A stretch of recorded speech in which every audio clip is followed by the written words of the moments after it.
So I've got a No Man's Sky ideas video. There's been a few videos on this subject. Quite a lot of people are split on this, but here's my take on ship customization.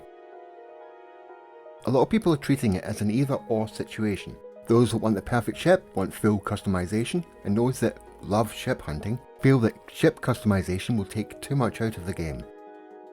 But if you actually limit how much you can customize a ship, instead of reducing ship hunting, it will increase it. After all, anyone who's played the game long enough knows that you always get that one bit that you don't like in a ship.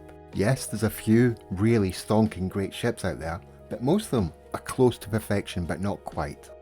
So imagine if you can only change one part of the ship. You can include colour alteration as that one part.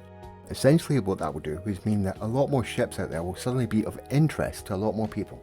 Essentially you'll have a ship that's perfect in every way, all the parts are correct, but there's just one colour that's wrong. Now that can be changed. And after that point it's just that one colour that can be changed at a future date. Or you have the perfect ship, perfect colour, but the engine is just not right. Once you've unlocked that part of the ship to be altered, only that part can be altered in the future.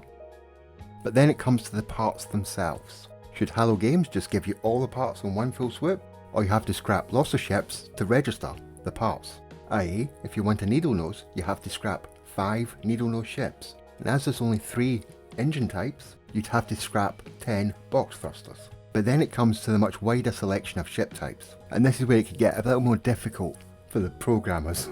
You could restrict fighter parts to fighters, hauler parts to haulers and so forth, or that one part you're allowed to change can come from any ship type. And this is the part that's difficult for the programmers, making sure that everything scales, so that might not work.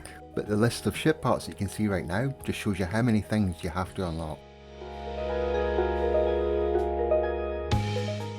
And when it comes to the fighters, haulers, explorers and shuttles, I really would just restrict it to one ship part or one colour, as they're all just made up of 3 segments, and I believe 3 different colours, so it would only be one of those 6 things that you could alter.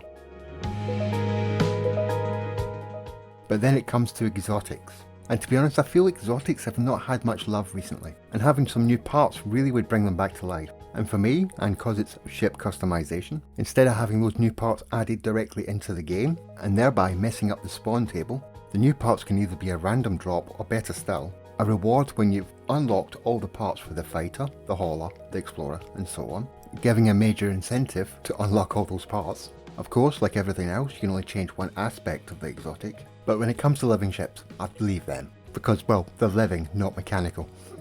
So I think they're more along the same lines as the pet customization, i.e. changing the colour through feeding them.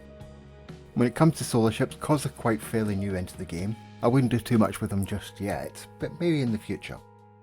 But that's not all, I've got something else. So let's head to the anomaly and talk about a few more ideas.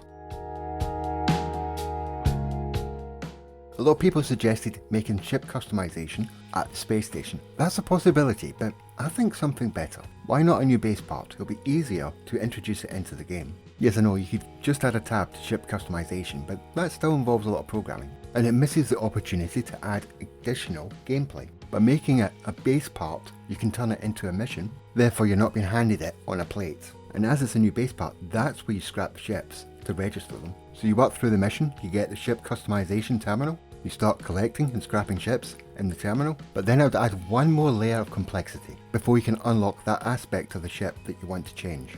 To utilise the ship customization terminal, you need to get a key that is a random drop from Quicksilver missions, daily or weekly, or that random question mark mission that appears from time to time that I couldn't get to pop up when making this video. Make it a guaranteed drop there because I never play that mission. I don't think many of you do it either.